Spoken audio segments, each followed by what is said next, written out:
So if you cut the entire U.S. military, Congress, president, and every federal government program out there, we run a deficit, and that is scary because that means you can't fix it. You can't fix it even if you dramatically raise taxes. It's now at a point where you have to change the structural system.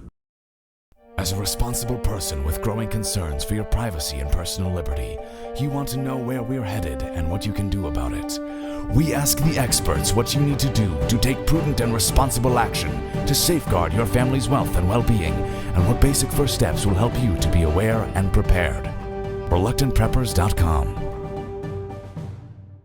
Welcome everyone to ReluctantPreppers.com. We're here live at the LIberty Mastermind Symposium at Las Vegas, Nevada with Daniel Ameduri.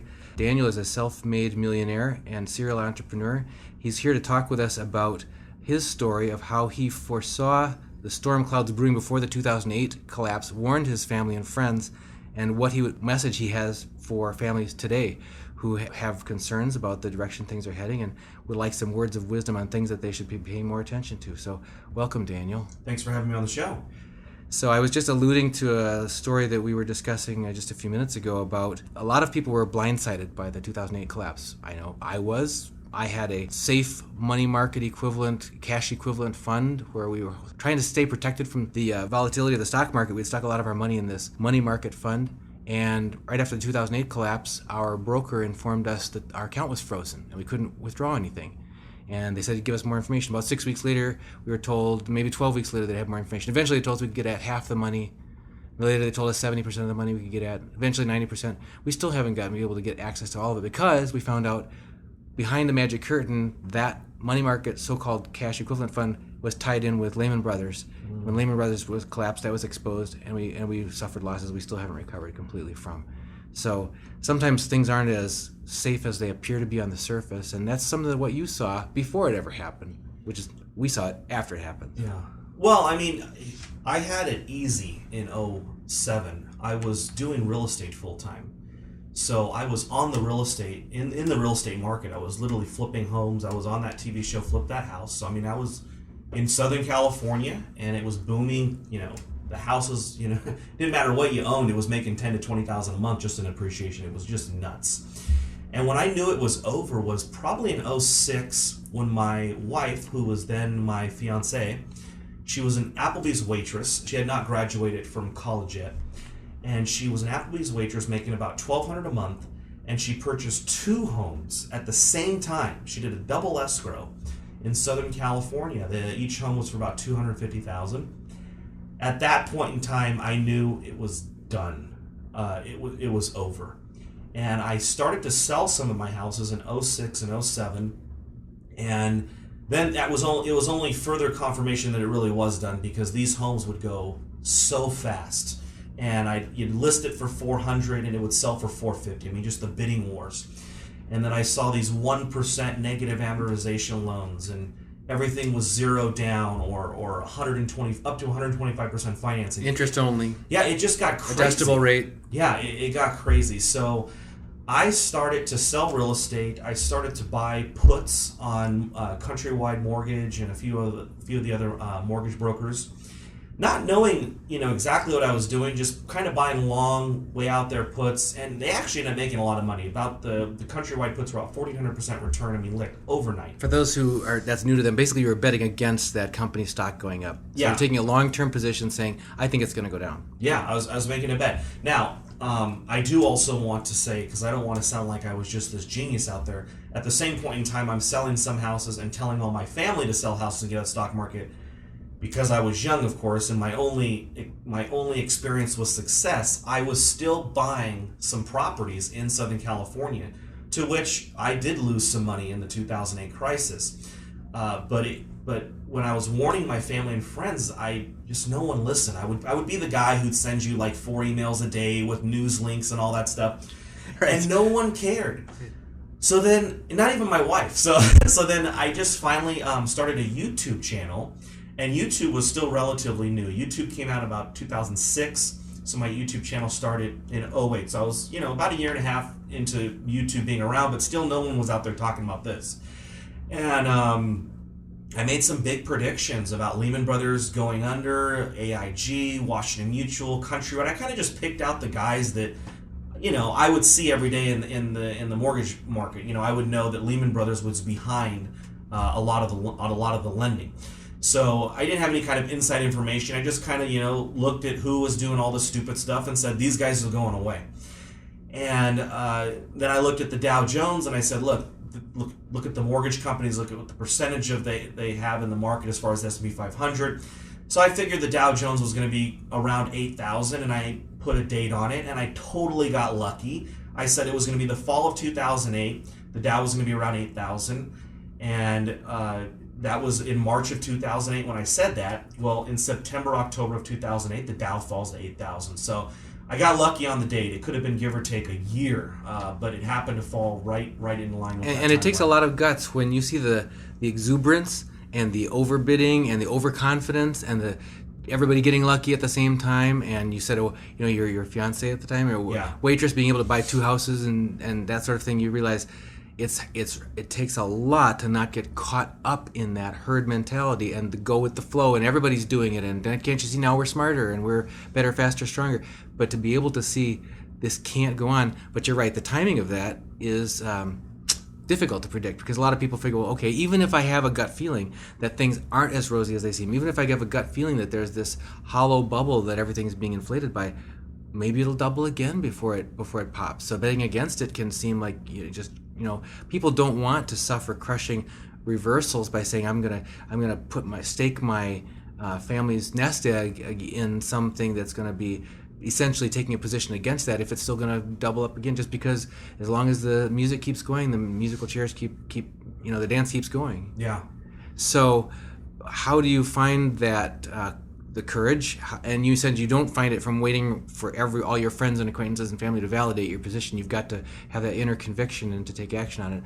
But are there some actions people can take that do make them immediately safer and in some ways make them more resilient without necessarily setting them up for just basically betting on the wrong side of the thing? And if it goes on another, because if they can't predict, people can't always predict the timing of this, and then they don't want to hurt their family's finances. They want to help their family's finances, and they want to do it in a way that's prudent. So just rolling that back, what do you see going on in today's world, and what advice do you give to families who are wondering what they should do now?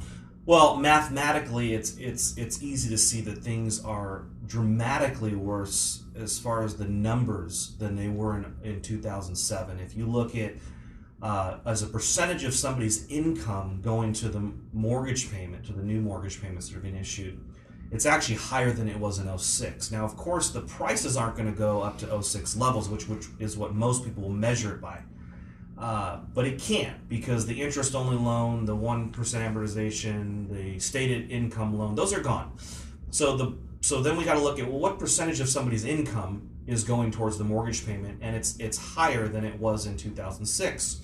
As far as the government, we had about $7 or $8 trillion in the 2007-08 crisis, and about a $300 billion annual deficit. Now we have nearing $18 trillion national debt, and we're just under $1 trillion in annual deficit. And the scariest number out there is that for all the talk of Congress cutting something, even if you eliminated the entire federal government and just paid the mandatory expenses of Social Security, Medicare, Medicaid, and other entitlement programs, and the interest on our debt, which is only about $250 billion because interest rates are at 2%, we run a deficit. So if you cut the entire U.S. military, Congress, president, and every federal government program out there, we run a deficit, and that is scary, because that means you can't fix it. You can't fix it even if you dramatically raise taxes. It's now at a point where you have to change the structural system. A solution that government could have, a solution that I might not like, but there is a solution out there. I mean, they could raise the Social Security retirement age. That would kick the can. They could stop borrowing. They could stop borrowing from the Federal Reserve. They could start issuing currency. We talk about the debt-backed currency. Well, the dollar is debt-backed, but the coins aren't. You could have a Treasury issued currency rather than a Federal Reserve note. Right.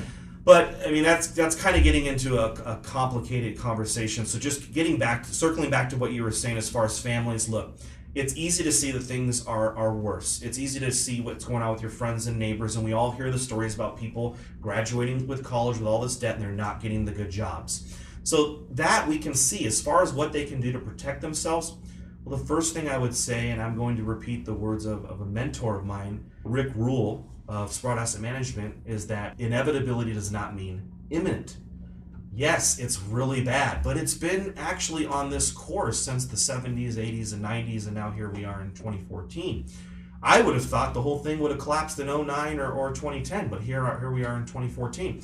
So yes, it's inevitable that things are going to dramatically change. This cannot continue. The U.S. consumer has financed its prosperity off of the rest of the world, accepting the greenback as the reserve currency. That will end. But you're safer diversifying and not going all in. People who went all in on gold and silver, they feel pretty bad right now. If 2 years ago, if they went all in on gold and silver, they're not feeling like they've preserved their wealth. So I'm a big advocate of buy the gold for insurance, the silver maybe to profit. Own some really large cap safe companies. And here's the criteria for stocks if you're going to buy a stock. Is it going to be around in 100 years? Will your great-grandchildren do business with this company? If you can say yes, then I think it's okay to buy it. Now, it may be volatile. The stock market may go down. It may go straight up if there's hyperinflation. But in the end, you want to ask yourself, is that business at risk? And I think companies like, let's use like an ExxonMobil, for example. I can with absolute certainty say and comfortably say that in 50 years from now, I have no doubt that ExxonMobil will be around.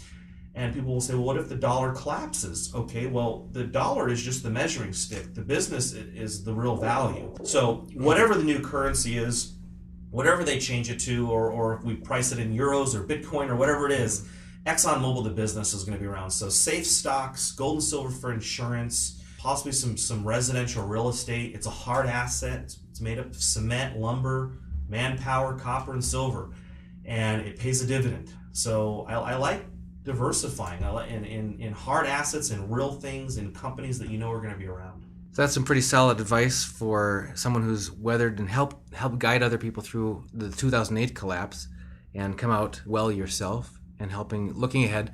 And you're also a specialist in seeing trends and seeing forecasts. So you're also a specialist in entrepreneurship. So what does entrepreneurship have to do with making your future financial well-being more resilient? And can it scale down to the individual, to the family? Someone thinks, well, I'm not really a business person. A lot of people don't see themselves as that. Most people see themselves as workers or consumers. But how does the mindset of entrepreneurship shift the game for an individual in terms of their resilience going forward, the options that may be open to them if things change? Well, I think investing in yourself is your best investment. Entrepreneurship might not be an option in the future. It's the trend that I see. The biggest trend I see is the destruction of the middle class. It's a slow grind right now. The whole work for one company for 30 or 40 years, have a great pension, those days are behind us. It's done. It's over. You have the government jobs, which that will ultimately come to an end. But investing in yourself, I think the title of my talk tomorrow is You Choose Your Destiny, ultimately taking your own life into your own hands. And if you think about when you work at a place of employment outside of government, you essentially do run your own business within a business because they're paying you to do a service. Now, I would encourage you, if you can, to try to think and see if you can step out from your employment as a W-2 relationship and make your employer your first client, and then continue to provide that same service you provide to them to other companies like them. Because remember, if you're being hired by somebody, if you're being paid with a W-2, you are without a doubt being underpaid. And I can prove this to you by the very fact that whoever's hiring you has to bake into the cake when they charge for your services enough for them to make a profit. So this is not to demean anyone who has a job. Everybody in my family has a job. My dad was a hard worker and he worked 12, 13-hour days, so I could have a very, very nice life here in Southern California. So I don't want to sound like I'm being demeaning or belittling people who have W-2s, but I am saying that lifestyle of working for a large corporation it's over. And the sooner you accept that and move on and try to think of how you're going to make your own business. And again, it doesn't mean you need to quit your job and become your job's competitor. Try to look at them as your own, as your first client, or do what you love on the side until you can build it up big enough to where your hobby becomes something you can monetize. With the internet and things like PayPal, it's just opened this thing wide up for all of us to go out there and do what we love. Well, Daniel Ameduri, I think that we're almost out of time, but is there any one last thought you want to leave with our families who are hearing that things are brighter days ahead in the economy and everything, and yet they're wanting to find if there's something they can do that's both prudent, responsible? It sounds like you've already talked us through a number of those things. But any last thought that occurs to you in terms of how people can become more aware and prepared as they look towards the changes that are coming? Well, you can check out futuremoneytrends.com. I kind of consider us one of the first, and I hope of many, personal finance for doomers. So the parting words or thought I would leave you with is prepare for the worst and then live your life. Too many people will get stuck in preparing for the worst, and then they just focus on gold and beans and dehydrated food, and that's great if that's what you love to do, but live your life. I know about the Federal Reserve and the fraudulent economy and the manipulation, and I prepared for the worst. I have my food, I have my ammo, I have my water, but you know what? It feels great going to Disney World with my 4-year-old and 2-year-old daughter. Right. So prepare for the worst and then live on, move on. Very good. Thank you so much, Daniel, for taking the time to spend with us and our viewers. Thanks so much.